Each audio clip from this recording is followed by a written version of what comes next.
မှာပဲဖြစ်ပါတယ်ခင်ဗျာဆိုမရှိရဲ့သူများကြိုတင်ရှာဝေတော့ဖို့အကြံပြုခြင်းပါတယ်ခင်ဗျာ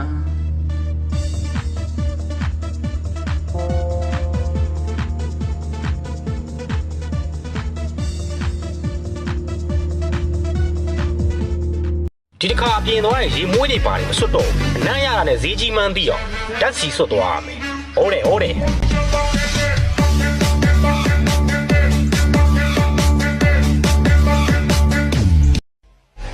挽回本日足そぎ